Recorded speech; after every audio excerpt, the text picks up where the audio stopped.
What's up, TUMNAD lectures? In this video, we are going to be looking on what we call the cardiac cycle. If you find this video helpful at the end of it, please make sure you like the video, comment down in the comment section, and please subscribe. Let's go ahead and get started. So now in this video, we are going to be mainly focusing on what we call the cardiac cycle. We are going to be focusing mainly on what we call the definition of what we call the cardiac cycle.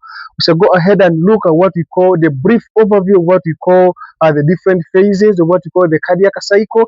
And then finally, we shall look at what we call the parameters, or what we call the variables that we are going to be mainly focusing, that are going to be changing throughout what we call these events. Okay? Now, first thing first, you need to first understand what is cardiac cycle. Now, cardiac cycle, these are going to be the sequence of events. They are going to be series of events that are going to be occurring within one heartbeat. Okay, all those kind of the events that are going to be happening within one heartbeat is what we call the cardiac cycle. Okay, so now cardiac cycle is going to be is the sequence of events. Is a sequence of events that occur in one heartbeat. Okay, so now that is a simplified definition of what we call the cardiac cycle. And of course, what you should know that one heartbeat is going to be taking approximately 0.8 seconds. So in other words, all these events we are going to be talking about, they are going to be occurring within 0.8 seconds. Okay, that's going to be the normal time range for all these events. You can imagine they are not even taking 1 second, but they're just taking 0.8 seconds. Okay, now that we have seen what cardiac cycle is, let's go ahead and see what are some of those phases of what we call cardiac cycle. Okay, so we are looking on what we call phases. Okay, what we call phases of what we call cardiac cycle. Now, there are very many phases of cardiac cycle depending on the source of the information, but there are going to be 4 main phases of what we call cardiac cycle. Okay, there are going to be 4 phases of what we call cardiac cycle. Okay, there are going to be 4 phases. And the first one is what we call mid to late ventricular diastole.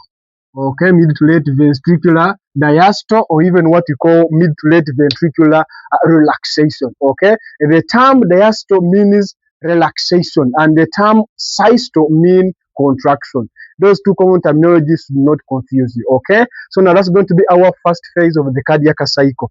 The second phase is going to be what we call isovolumetric. Okay, isovolumetric ventricular contraction. Okay, what we call contraction. Okay, so now that's going to be our next phase of what we call the cardiac cycle, isovolumetric ventricular contraction. And then the third one is going to be mid to late ventricular contraction. Okay, mid to late ventricular contraction. And in most cases, this is the phase which we are going to be calling the ejection phase. Okay, it's going to be our ejection phase, and this mid to late ventricular diastole is mainly going to be what we call the filling phase. Okay, we shall see that one in great detail. And then the last one is going to be what we call isovolumetric ventricular relaxation. Okay, the last one is going to be what we call isovolumetric ventricular relaxation. Okay, isovolumetric ventricular relaxation. So now, these are the 4 main phases of the cardiac cycle. Okay, now that we have seen the phases of what we call the cardiac cycle, let's go ahead and see what is going to be our main focus. What are those parameters that we are going to be mainly focusing on during each one of these phases as we have listed below? Okay, so now what is going to be those kind of the variables? Okay, what is going to be those kind of the variables? Now, During the study of these phases, we are going to be mainly focusing on what we call pressure changes. Okay, the first one is going to be what we call pressure. I'm going to be mainly focusing on what we call pressure changes. Okay, and what do I mean by this? When I talk of the pressure changes, we need to first see how is it going to be the pressure in the atria compared to what we call to the ventricles, and also what is going to be the pressure difference between the ventricles and what we call the arterial system, which is going to be involving the aorta and what we call the pulmonary arteries. Okay, so now when we talk about pressure changes, we are going to be mainly focusing on what we call arterial pressure versus ventricular pressures. Okay, that is one. Another one is going to be ventricular pressure. Is going to be what we call a ventricular pressure versus arterial pressures. Okay, arterial pressures. What do I mean by this? We need to know that in some phases you're going to be finding that the pressure within the atria is going to be higher than the pressures in the ventricles. And of course, what we should know is that blood likes to move from the areas of higher pressures to the areas of low pressures. So now, in some of these phases, we shall find that there is going to be high pressures within the ventricles and less pressures within the arterial system. And that will be leading to the movement of the blood to the areas of the low pressure system. So now, we need to be paying much attention to what we call pressure changes during the study of what we call the cardiac cycle. Okay, so now that is one of the most important kind of the variable we are going to be mainly focusing during the entire of the study of what we call the cardiac cycle. And the second one is going to be what we call valve status. Okay, what we call valves status. Now, when we talk about valve status, we want to be seeing when do we expect the valves to be opening and when do we expect them to be closing. We have a couple of different kinds of the valves. We have the valves which we call the AV valves.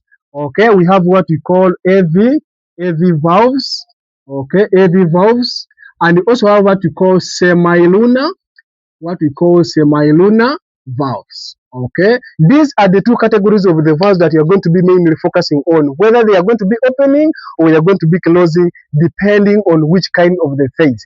These are going to be what we call the AV valves. Okay, these are what we call the AV valves, and this one is going to be what we call the tricuspid valve, or what we call right atrioventricular valve, and this one here is going to be what we call the bicuspid valve, the mitral valve, or the left atrioventricular valve. Okay, so now we're going to be seeing that in certain kind of the phases, these valves are going to be opening, and in some other phases, these valves are also going to be closing. So we need also to monitor what we call the valve status. Okay, ventricular volumes. Okay, what we call ventricular volumes. Okay, so now the reason why we are paying much attention to what we call the ventricular volumes is that we have some of those phases whereby there is going to be no change in the volume of the blood within the ventricles, even when there is that kind of what we call ventricular contraction. Okay, we shall see in what we call the isovolumetric ventricular contraction.